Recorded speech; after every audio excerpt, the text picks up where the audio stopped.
दोस्तों अस्सलाम वालेकुम। मैं जहांगीर हूँ और आज मैं सुल्तान सलाहुद्दीन अयूबी रहमतुल्लाह अलैह के चंद अक़वाल आपके गोश गुजार करना चाहूँगा। लेकिन इससे पहले सुल्तान सलाहुद्दीन अयूबी रहमतुल्लाह अलैह का एक मुख्तसर सा तारुफ आपकी मालूमात को ज़रख़ेज़ बनाने के लिए पेश खिदमत है। सुल्तान सलाहुद्दीन अयूबी रहमतुल्लाह अलैह एक सनी कुर्द मुसलमान थे जो इराक़ के मशहूर शहर टिकरित में 1137 में पैदा हुए। इनका असली नाम यूसुफ बिन अयूबी इब्न शादी था। सुल्तान सलाहुद्दीन अयूबी रहमतुल्लाह अलैह मिस्र और शाम दोनों का पहला सुल्तान और अयूबी ख़ानदान का बानी था।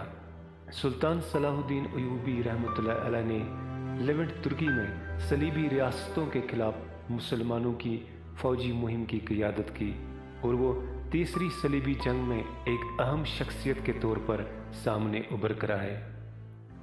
सलाहुद्दीन अयूबी रहमतुल्लाह अलैह सलीबियों को पसपा करने और बैतुल मुक़द्दस को दोबारा फतह करने के लिए मशहूर हैं। उन्होंने जुलाई 1187 में हुतैन की फैसला कुन जंग में बड़ी तादाद में सलीबियों को शिकस्त दी और ख़त्म कर दिया। दोस्तों कहते हैं कि सुल्तान सलाहुद्दीन अयूबी रहमतुल्लाह अलैह जब बिस्तर मर्ग पर थे तो किसी ने इनसे पूछा कि ए अयूबी, आप इस्लाम के अजीम सिपह सालार हैं। आप इतने अरसे से अल्लाह की राह में लड़ते रहे लेकिन आप शहीद नहीं हुए। आपको शहादत की नेमत से सरफराजी नहीं हुई। इसकी क्या वजह है?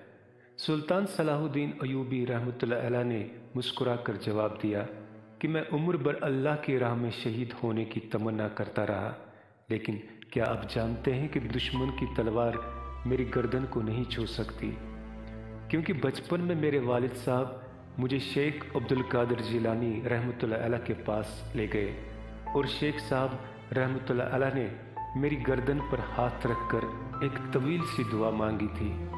मुझे लगता है शायद यही वजह है कि दुश्मन की तलवार मुझे आज तक न काट सकी। दोस्तों आखिरकार लगभग 56 साल की उम्र में आपकी वफ़ात शहर दिमश्क सीरिया में 1193 में हुई। दोस्तों सुल्तान सलाहुद्दीन अयूबी रहमतुल्लाह अलैह के चंद अक़वाल बहुत ही नसीहत और सबक आमोज़ हैं। जैसे फरमाते हैं, हमारे ज़वाल का बाइस ताजो तख्त का नशा और ज़रो जौहर की मोहब्बत है। कहाँ वो वक्त था हम दुनिया पर छा गए थे और कहाँ हमारा वक्त है कि दुनिया हम पर छा गई है और हम आखिरत को फरामोश किए बैठे हैं। सुल्तान सलाहुद्दीन अयूबी रहमतुल्लाह अलैह फरमाते हैं कि ज़िंदगी ज़रूरत के मुताबिक गुजारो, ख्वाहिश के मुताबिक नहीं, क्योंकि ज़रूरत फ़कीर की भी पूरी हो जाती है लेकिन ख्वाहिश बादशाह की भी अधूरी रह जाती है। फरमाते हैं कि मुझे ये नज़र आ रहा है कि दुश्मन मिल्लत इस्लामिया में गद्दार पैदा करता रहेगा और वो दिन आ जाएगा जब गद्दारों की गर्दनें मारने वाले दुश्मन को भी दोस्त कहने लगेंगे।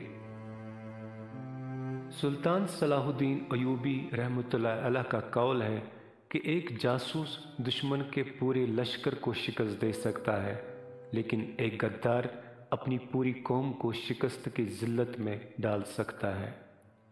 फरमाते हैं, मुझे नहीं मालूम कि इस्लाम तलवार से फैला या इखलाक से, मगर मैं इस बात को बखूबी जानता हूँ कि इस्लाम की हिफाजत के लिए तलवार की ज़रूरत पड़ती है।